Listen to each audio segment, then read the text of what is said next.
네, 이 시간 우리 옆 사람과 함께 인사하겠습니다. 반갑습니다. 잘 오셨습니다. 네, 반갑습니다. 잘 오셨습니다. 예배 오신 여러분들을 진심으로 환영하고 축복합니다. 우리 청담교회는 은혜가 샘솟는 교회, 부흥이 시작되는 교회입니다. 우리 하나님의 위로와 평강이 여러분과 또 여러분의 가정에 함께 하시기 바랍니다. 네, 오늘은 맥추 감사 주일이지요. 맥주 감사는 이제 보리 추수를 이제 마치고 첫 열매를 하나님께 드리는 절기입니다.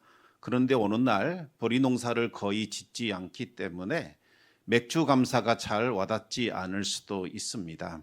하지만 여전히 맥주 감사는 참 중요합니다. 왜냐하면 지금 우리는 한 해의 절반이 지나가는 시점에 위치해 있기 때문입니다. 이제 상반기를 마무리하고 하반기를 새롭게 시작하는 바로 그 시점에 서 있다는 거지요. 맥주 감사는 단순히 보리 추수에 대한 감사가 아니라 상반기 동안 베풀어 주신 하나님의 은혜, 그 은혜에 감사하고 이제 하반기에도 하나님께서 우리에게 은혜를 부어 주소서 기도하며 나아가는 신앙의 전환점이 되는 겁니다. 여러분, 제가 수차례 감사에 관한 말씀을 드릴 때마다 드리는 말씀이 있지요. 감사는 마중물과 같습니다. 무슨 말이냐면 옛날에는 지하수를 끌어올릴 때에 지금처럼 수도꼭지를 트는 것이 아니라 수동 펌프로 펌프질을 했습니다. 그런데 아무리 펌프질을 해도 물이 나오지 않을 때가 있지요. 이럴 때 물 한 바가지를 붓게 되면 그때부터 이 펌프가 작동이 돼서 물이 나옵니다. 왜 그럴까요? 여기에는 과학적인 원리가 있습니다.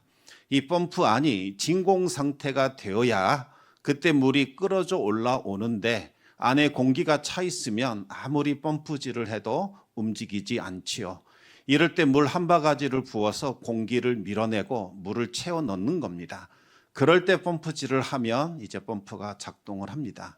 그런데 놀랍게도 이것은 영적인 원리와도 일치합니다. 우리 인생의 어느 날 갑자기 은혜가 메말라 버리면, 은혜가 사라지게 되면 아무리 펌프질을 해도 잘 작동하지가 않습니다. 오히려 불평과 원망이 가득 차게 되지요. 이럴 때 감사의 물 한 바가지를 집어넣는 겁니다. 그러면 그 감사가 가득 차 있던 불평과 원망을 몰아내고 바로 여기에서부터 다시 신앙이 작동할 수 있도록 그렇게 일을 한다는 겁니다. 이것을 잘 보여주는 이야기가 있습니다. 한 두세 차례 정도 말씀드린 것 같은데요. 한 나그네가 사막에서 길을 잃어버렸습니다. 태양은 뜨겁고 그리고 갈 곳은 알지 못하고 다 탈진한 그와 같은 상태이지요. 그렇게 얼마를 헤매다가 아주 작은 오두막 하나를 발견하게 됩니다. 희미한 희망을 안고 그 오두막을 향하여 달려가 보니까 그 안에 오래된 수동 펌프 하나가 놓여 있었습니다. 미친 듯이 펌프질을 했지만 물이 나오지 않았습니다. 실망한 그 순간 펌프 옆에 녹슨 병 하나가 있는 것 발견합니다. 그 병 안에는 약간의 물이 담겨져 있었고 라벨이 붙어 있었습니다. 이 병의 물 마시지 마시고 펌프에 넣으십시오. 그리고 펌프질을 계속하면 반드시 물이 나올 겁니다. 그리고 사용하신 후에는 다음 사람을 위하여 이 병에 물을 다시 채워 놓으십시오. 그는 갈등을 일으키게 됩니다. 지금 이 병의 물을 마시면 당장은 목숨 부지할 수 있습니다. 하지만 만약 펌프에 이 물을 넣었을 때 펌프가 작동하지 않으면 그 물마저 이제 잃어버리게 되는 거지요. 진짜 물이 나올 것인가 장담할 수 없었습니다. 믿음이 필요한 순간입니다. 마침내 그는 병의 물을 펌프에 모두 다 붓고 두 손으로 열심히 펌프질을 합니다.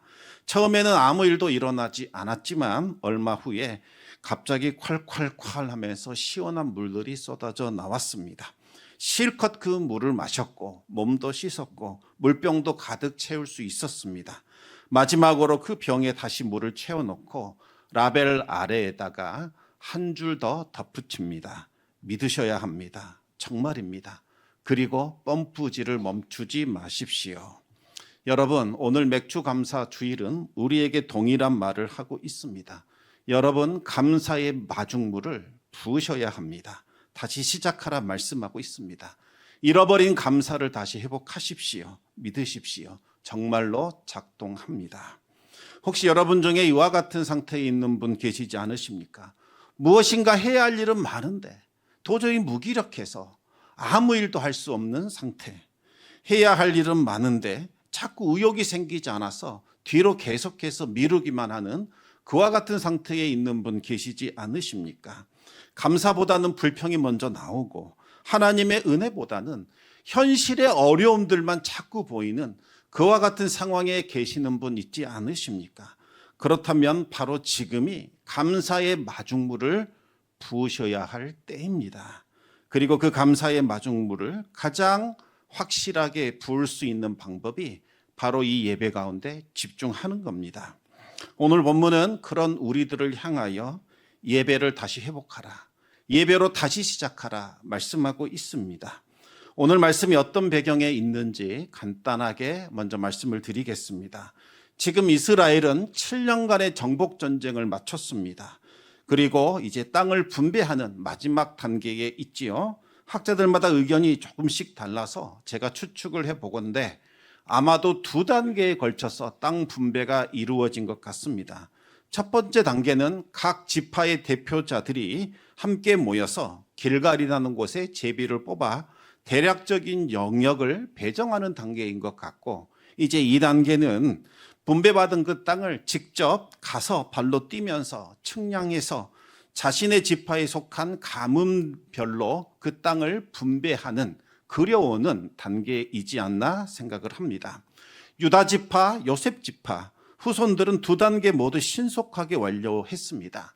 하지만 나머지 7개 지파는 1단계는 마쳤지만 어찌된 일인지 가만히 앉아서 더 이상 일을 하지 않는 거지요. 오늘 본문 2절 3절 말씀을 우리 같이 한번 읽어보겠습니다. 그러나 이스라엘 자손 중에 그 기업의 분배를 받지 못한 자가 아직도 7지파라. 여호수아가 이스라엘 자손에게 이르되 너희가 너희 조상의 하나님 여호와께서 너희에게 주신 땅을 점령하러 가기를 어느 때까지 지체하겠느냐.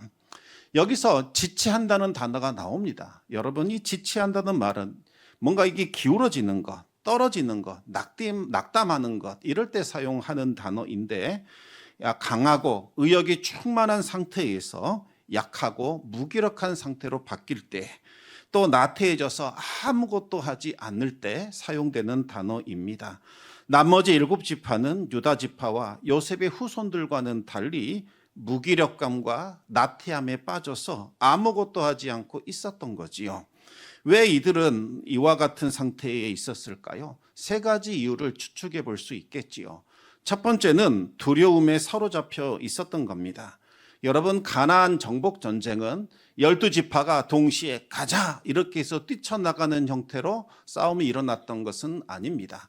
먼저 가장 앞에 섰던 선봉대가 있었고, 선봉대를 따라서 나머지 지파들이 함께 움직였던 것 같습니다. 맨 앞에 선봉에 있었던 지파가 총 5개 지파인데, 요단강 동쪽을 이미 분배받은 르우벤 지파, 갓 지파, 므낫세 지파 3개 지파입니다.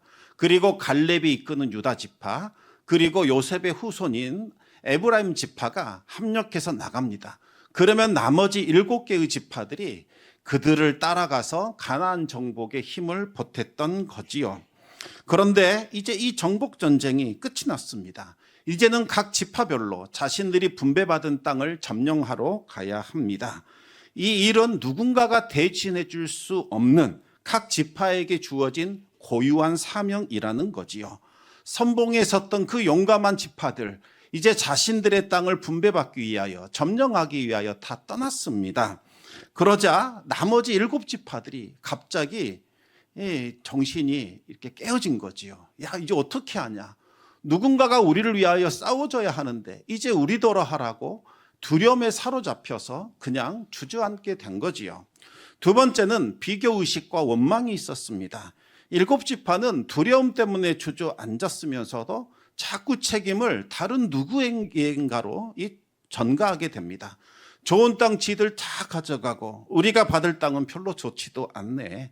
이 땅 차지하겠다고 우리가 굳이 위험을 무릅쓸 이유가 뭐가 있는가?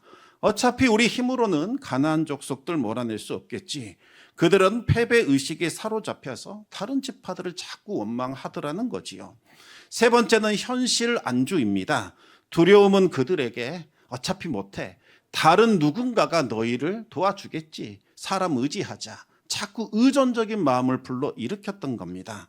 현실이 너무나 행복하고 아름답고 만족스러워서 안주했던 것이 아니라 아무런 소망도 기대도 품을 수 없기 때문에 현실에 그냥 안주해 버린 겁니다. 그런데 여러분, 이 모든 이유도 다 피상적인 것에 불과합니다. 모든 문제의 근본 원인은 따로 있었습니다. 그것은 바로 예배가 무너졌기 때문입니다. 7년 정복 전쟁하는 동안 이스라엘은 늘 예배드렸습니다. 하나님 중심으로 살았지요. 전쟁 치르기 전에 먼저 모여 예배했고 하나님의 뜻을 구했고 하나님이 힘 주시고 용기 주시면 두려움 없이 담대하게 나설 수 있었습니다. 그런데 이제 전쟁이 끝났습니다. 평화가 찾아옵니다. 더 이상 하나님 찾지 않게 됩니다. 더 이상 하나님께 기도하지도 않고 하나님의 뜻을 구하지도 않지요. 그러자 하나님이 어느 날 갑자기 내 인생에서 뒤로 밀려납니다. 더 이상 하나님이 보이지 않습니다. 그러면 어떻게 될까요? 현실만 눈에 보이게 되지요. 하나님이 커 보일 때는 세상의 모든 것들이 다 작아 보입니다. 만왕의 왕이신 여호와 하나님이 나와 함께 하시는데 무엇이 두렵냐? 담대함이 생기지요. 그러나 하나님이 사라지기 시작하면 세상이 커 보입니다. 나는 한없이 작아 보이고 나는 아무것도 아닌 존재처럼 여겨지게 된다는 거지요. 그 후로는 영적인 연쇄 반응들이 일어나기 시작합니다. 가장 먼저 하나님이 나에게 주신 약속을 잊어버립니다. 그러면 근본적인 믿음 자체가 흔들립니다. 하나님이 나를 사랑하실까? 하나님이 나에게 관심 있을까? 성경에서 수차례 하나님은 너를 사랑하신다 말하고 있지만 안 들립니다. 그냥 립서비스처럼 들리는 거지요. 심지어 예수 그리스도의 십자가를 봐도 아무 감흥이 없습니다. 담담해지는 거지요. 그리고 나서는 눈에 보이는 환경에 이리저리 휘둘리는 인생을 살아가게 됩니다. 하나님이 커 보일 때는 대적들이 작아 보입니다.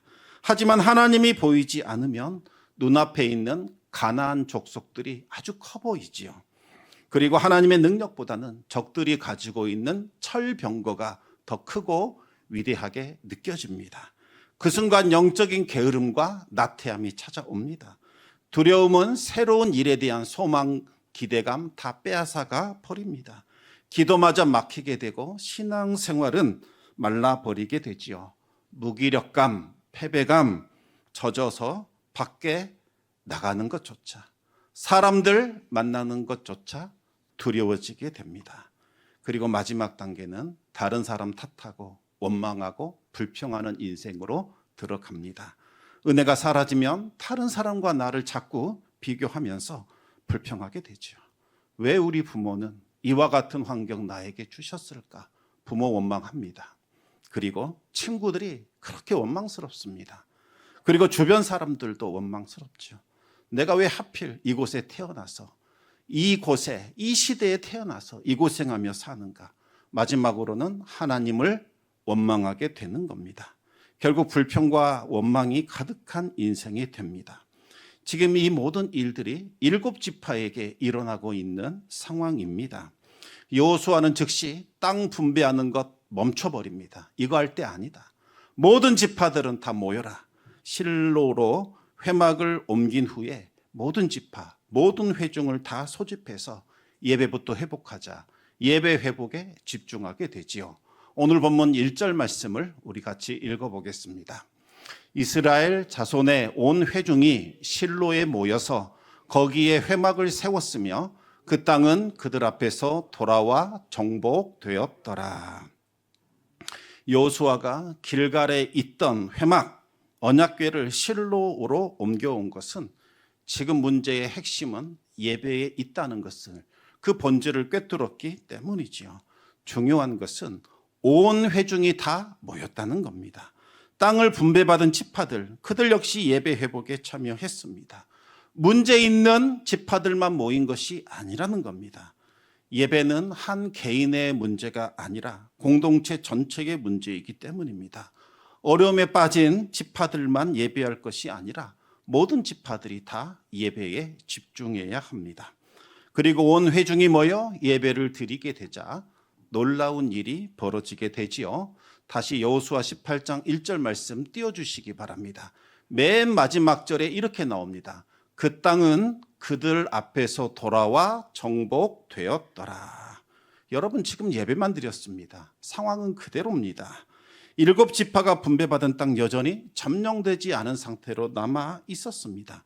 그런데 예배 드리고 나서 다시 그 땅을 봤더니 그 땅은 이미 정복된 상태로 되어 있더라는 거지요. 무슨 말입니까? 그 땅이 이미 이스라엘로 다 소유권 넘어온 상태라는 겁니다.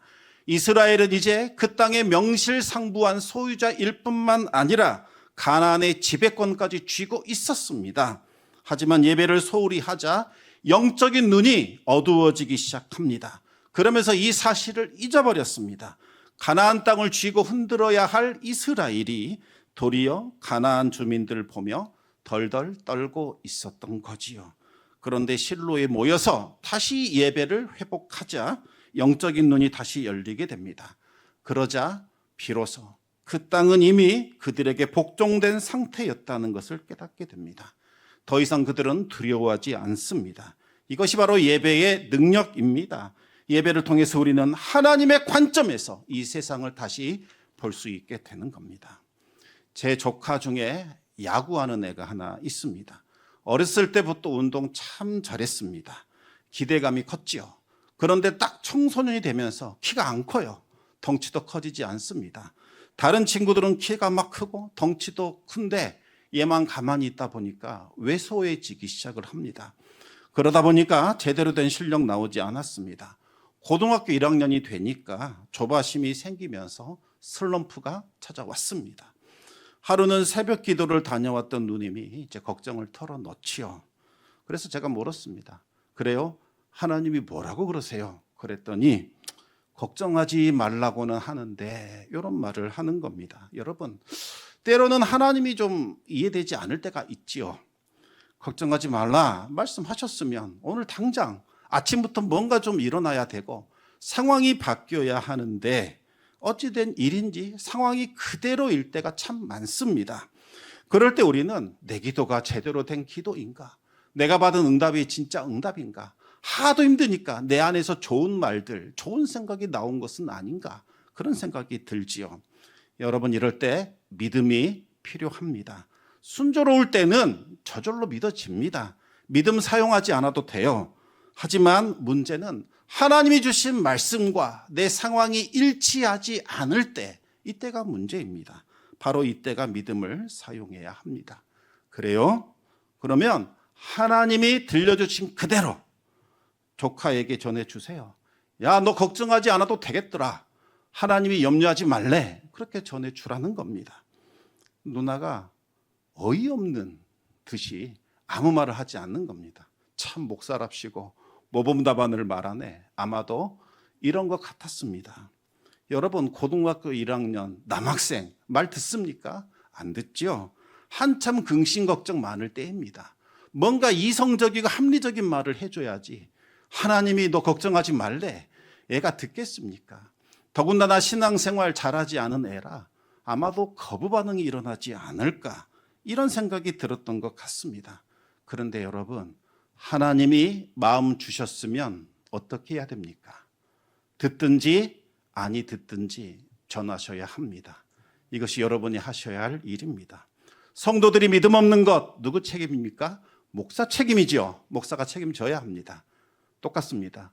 자녀들이 믿음 없는 것 누구 책임입니까? 목사 책임일까요? 부모님 책임입니다. 믿음의 불씨를 우리 자녀들의 마음에 집어넣어 줘야 그 믿음의 불씨가 자라나서 믿음이 생길 텐데 그것 안 하고 있지 않습니까? 자녀들이 혹시 기분 나빠하지 않을까? 뭐라 하지 않을까?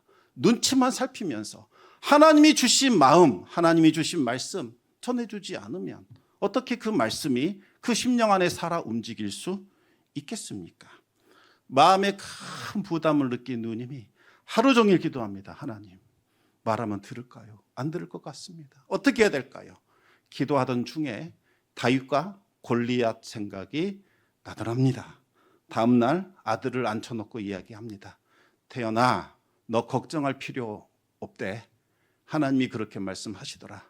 너 다윗이래. 하나님이 다윗과 골리앗 이야기 통해서 말씀하셨어. 이야기를 들려줍니다. 그러면서 말합니다. 다윗 작았어. 골리앗 엄청 컸어. 그런데 하나님이 다윗을 사용하시니까 골리앗 이겼어. 그렇게 말하면서 너 다윗처럼 쓰실 거야. 사춘기 아들이 콧방귀를 킬 줄 알았더니 진지하게 듣더라는 거지요. 아무 말 없이 경청합니다. 그날 이후로 어머니의 믿음이 자녀의 아들의 마음에 새겨지게 됩니다. 나는 다윗이다. 결국 다윗이 이긴다. 어머니가 믿는 그 하나님, 나 좀 도와주세요. 기도하기 시작을 합니다. 그리고 문자 메시지를 신청받아서 매일 말씀 한 구절씩 묵상하기 시작을 합니다. 여러분, 어떻게 되었을까요? 뭔가 극적인 변화가 일어났을까요? 그러면 좋겠는데 또 그렇지도 않아요. 똑같은 일상이 반복이 됩니다. 그런데 어느 날 놀라운 사건 하나가 일어나게 됩니다. 중학교 시절 함께 운동했던 1년 선배가 있는데 그 선배는 어릴 적부터 실력이 출중해서 고등학교 2학년 되자마자 메이저리그 스카우트들이 관심을 가지기 시작합니다. 그리고 고등학교 3학년 올라가자마자 미국 메이저리그 구단과 계약을 체결하게 됩니다. 그 선배는 학교팀의 에이스 투수가 되어서 경기에 나올 때마다 타자들을 다 압도해버렸습니다. 그런 선배가 상대편 투수로 마운드에 올라선 겁니다. 모든 타자들이 기가 죽어서 공을 치지를 못했습니다. 조카도 그 선배 잘 알기 때문에 주눅이 들었지요. 그래서 타석에 들어가기 전에 조그맣게 중얼거렸다고 합니다. 나는 다윗이다. 결국 다윗이 이긴다. 그 고백이 흔들리는 마음을 잡아줍니다. 자신감이 생기면서 공이 보이기 시작합니다. 바로 그때 마운드에서 떤 선배가 흠칫 놀라더니 우리 조카가 제일 잘 칠 수 있는 공을 탁 던져줬습니다. 전심을 다하여 방망이를 휘둘렸더니 공이 정확히 맞았고 그 틈에 주자가 홈으로 들어오게 됩니다. 당시 신문 기사는 이렇게 기록하고 있습니다. 김태현 타석대에 심준석이 폭투를 범했다. 그 사이 3루 주자가 홈을 밟았다. 여러분, 단순히 점수 올렸다, 이거 중요한 것 아닙니다. 그 마음에 하나님 살아 계시구나라는 확신이 들어온 것. 하나님이 나를 다윗처럼 쓰신다고 하시더니 우리 어머니 하신 말씀이 하나님이 주신 말씀이었구나. 그 확신이 들어선 것, 이것이 중요하지요. 그날 이후로 그 조카는 하나님을 확실히 믿게 되고 자신감을 회복하게 됩니다. 어려운 순간 많았지만 늘 기도하기 시작합니다. 그러면서 하나님이 문제를 하나하나 해결해 주시는 것을 경험하게 됩니다. 그러더니 지금은 믿지 않는 아버지, 참 적대적인데 형님을 향하여 담대하게 이야기합니다. 하나님 확실히 계세요. 하나님 안 믿고 어떻게 살라 그래요? 하나님 믿으세요. 라고 이야기하는 전도자처럼 살아가게 됩니다. 여러분, 예배를 회복하십시오. 예배가 회복되면 은혜가 임합니다. 삶의 변화가 시작되지요. 실로에서 예배가 회복이 된 후에 여호수아는 구체적인 해결책을 제시합니다. 오늘 본문 4절 말씀 우리 같이 읽겠습니다. 너희는 각 지파에 세 사람씩 선정하라. 내가 그들을 보내리니 그들은 일어나서 그 땅에 두루 다니며 그들의 기업에 따라 그 땅을 그려 가지고 내게로 돌아올 것이라. 여호수아는 각 지파마다 3명씩 총 21명의 정탐꾼을 파견해서 분배받은 땅이 도대체 어떻게 생겼는지, 이 땅을 어떻게 우리 가문들의 개수에 맞춰서 나누면 되는지 그려오라고 지시를 합니다. 그러자 놀라운 일이 일어났습니다. 예배가 회복이 되자 두려워하던 그 7지파가 용기를 얻었고 자원하여 정탐꾼으로 나서게 되지요. 더 놀라운 것은 하나님께서 그들을 지켜주셨기 때문에 한 사람도 실패하지 않고 임무 완수할 수 있었다는 사실입니다. 여호수아는 실로에 있는 하나님의 회복에서 제비를 뽑아 각 지파의 가문들에게 세부 영역을 다 공정하게 배정해 주게 됩니다. 마침내 7지파 모두가 땅 분배를 완전히 받을 수 있게 되었습니다. 성도 여러분, 모든 문제의 핵심은 예배에 있습니다. 예배가 모든 문제를 풀 수 있는 키입니다. 이스라엘의 근본 문제는 상황이나 환경이나 능력 부족이 아니었던 거지요. 예배가 죽어버렸기 때문이었습니다. 오늘날 우리들도 마찬가지입니다. 가정이나 학업에서 의욕이 없고 매너리즘에 빠져 있다면 지금부터 곧바로 여러분의 예배부터 점검하시기 바랍니다. 우리 가정에서 갈등이 끊이지 않는다. 모든 일들 중단시키시고 우리 한 달간만 가족 예배 드리자 말씀해 보시기 바랍니다. 사업이나 계획하는 일들이 계속 막힌다면 예배로 돌파하셔야 합니다. 지금 여러분의 예배는 어떻습니까? 살아있는 예배입니까? 감격이 있는 예배입니까? 아니면 습관처럼 드리는 형식적인 예배입니까? 이제 다시 예배로 돌아가시기 바랍니다. 하루 30분이라도 조용한 시간 정하셔서 하나님과 단둘이 만나시기 바랍니다. 스마트폰 꺼놓고 마음 정리하시고 오직 하나님께만 집중하시기 바랍니다. 예배는 장소가 아니라 하나님과의 관계입니다. 하나님과의 깊은 만남이 있는 그곳이 바로 예배의 자리이죠. 그리고 여호수아처럼 주변 사람들에게 예배 한번 다시 드려봐. 네 삶에 예배가 무너진 것은 아닌지 살펴봐. 그리고 우리 함께 예배 드려보자. 권면하시기 바랍니다. 한 달간만 함께 예배 드리는 것이 어떻느냐 권면해 보십시오. 주일 예배도 좋습니다. 아니면 말씀과 기도로 함께하는 작은 예배부터 시작해 보시기 바랍니다. 예배가 회복이 되면 삶은 저절로 회복이 됩니다. 지금 우리는 한 해의 절반을 지나가고 있습니다. 하나님께서 지금까지 인도하신 은혜를 돌아보면서 남은 시간 또한 하나님께 맡기시는 신앙의 결단이 필요한 시점입니다. 멈춰섰던 믿음, 미뤄왔던 순종, 무디었던 감사를 다시 예배로 회복하시기 바랍니다. 삶의 변화는 예배의 변화에서부터 시작이 됩니다. 예배를 드리면 하나님이 다시 크게 보이기 시작합니다. 그렇지, 그 하나님이 나와 함께 하시지. 무슨 걱정이 있나? 주님과 담대히 나아가리라. 이와 같은 고백이 일어납니다. 그래, 하나님이 약속하셨는데 내가 염려할 필요 없지. 그 약속이 반드시 성취될 것이다. 그러면서 여러분에게 주어진 길을 가게 될 겁니다. 오늘 이 시간부터 예배로 다시 시작하시기 바랍니다. 하나님께서 여러분의 예배를 통해 막혔던 길을 열어주시고 지쳐있던 마음에 새로운 소망을 부어주실 줄로 믿습니다. 예배를 꼭 회복하시기 바랍니다. 하나님은 지금 여러분 만나기를 원하시며 이 자리에서 여러분을 기다리고 계십니다. 예배를 통해 회복이 일어나는 은혜가 함께 하시기를 우리 주님의 이름으로 축원합니다.